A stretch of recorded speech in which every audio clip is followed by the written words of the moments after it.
नमस्कार, life line astro channel में आपका स्वागत है। दोस्तों, कुंडलिनी जागृत करने के लिए आज क्या इसके 12 ऐसे कौन से कार्य हैं जो करें। जैसा कि हम जानते हैं कि हमारी चेतना का स्तर मुख्य रूप से इस बात पर निर्भर करता है कि हमारी ऊर्जा रीढ़ की हड्डी में किस दिशा में जाती है। योग विज्ञान के अनुसार ब्रह्मांडीय ऊर्जा जो होती है मस्तिष्क के आधार पर शरीर में प्रवेश करती है, फिर रीढ़ की हड्डी के नीचे उतरती है और हमारी शारीरिक ज़रूरतों को पूरा करने के लिए चक्रों और तंत्रिका तंत्र के माध्यम से बाहर निकलती है। दुर्भाग्य से ध्यान करने वाले के लिए या बाहर की ओर बहने वाली ऊर्जा मन को भी बाहर की ओर खींचती है। परमहंस योगानंद ने इस बारे में बात करते हुए कहा है कि चिंतनशील मन दिव्यता की ओर लौटने का प्रयास करते हुए जीवन धाराओं द्वारा लगातार इंद्रियों की ओर खींचा जाता है।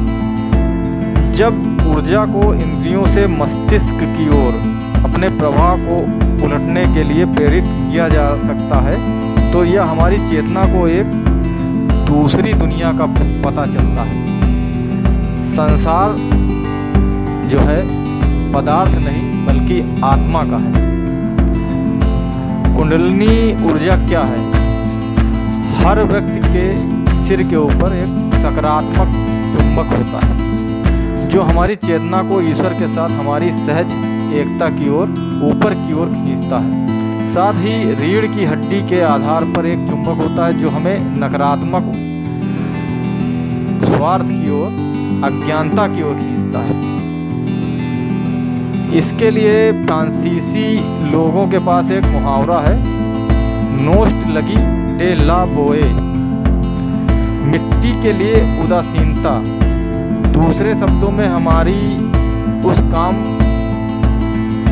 उस जो जागरूकता है, कम जागरूकता अवस्था में लौटने की लालसा जिससे हम विकसित हुए हैं। रीढ़ की हड्डी के आधार पर केंद्रित कुंडलिनी ऊर्जा हमारी चेतना का बाहरी जोर है जो पदार्थ के साथ पहचानी जाती है।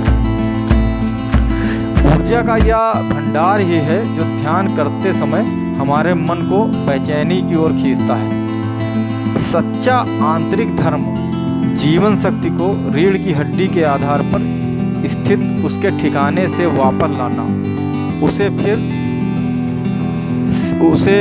सिर के शीर्ष पर स्थित सकारात्मक ध्रुव के साथ जोड़ता है। जब यह मिलन होता है तो आत्मज्ञान घटित होता है। कुछ साधक यह सुनकर कि कुंडलिनी ऊर्जा को बढ़ाना और उसे सक्रिय करना कितना महत्वपूर्ण है, जीवन धाराओं के हिलाने के लिए हिंसक श्वास अभ्यास और अन्य तीव्र अभ्यासों का उपयोग करते हैं। कुंडलिनी एक महान शक्ति है, हालांकि जो आग की तरह है। अगर इसका दुरुपयोग और गलत तरीके से इस्तेमाल किया जाए तो यह बेहद हानिकारक हो सकती है। बहुत अधिक शारीरिक और जानबूझकर कुंडलिनी को उत्तेजित करने से शरीर में जो अत्याधिक गर्मी पैदा होती है और तंत्रिका तंत्र को नुकसान पहुंचा सकता है। ये जो होता है तंत्रिका तंत्र को नुकसान पहुंचा सकता है। कुंडलिनी जागृत करने की सर्वोच्च विधि जो है, हर आध्यात्मिक परंपरा छात्रों को नैतिक उपदेशों का पालन करने के लिए प्रोत्साहित करती है।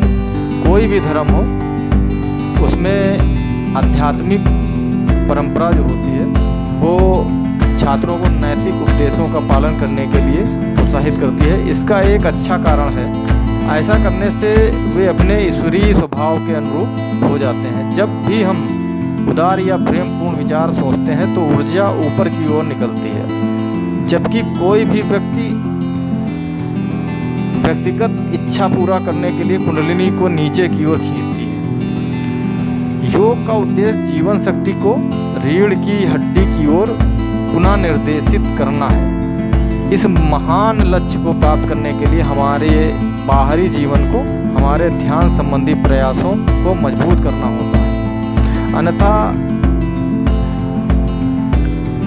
संकुचनशील दृष्टिकोण जो होता है हमारी जीव शक्ति को नीचे की ओर और दिशा के विपरीत ले जाता है, जहां हम अत्यधिक रूप से जाने की कोशिश कर रहे हैं। ऊर्जा की तुलना एक बड़ी नदी से भी की जा सकती है। यदि किसी व्यक्ति के इरादे सही हैं तो कुंडलिनी आंतरिक रीढ़ के माध्यम से सुरक्षित रूप से खींची जाती है, ठीक वैसे ही जैसे एक नदी अपने प्राकृतिक मार्ग का अनुसरण करती है। हालांकि यदि अहंकार से प्रेरित कोई साधक अत्यधिक श्वास अभ्यास के द्वारा कुंडलिनी ऊर्जा को ऊपर की ओर धकेलता है तो उसकी चेतना इतनी आंतरिक और परिष्कृत नहीं होती है कि वह ऊर्जा को रीढ़ की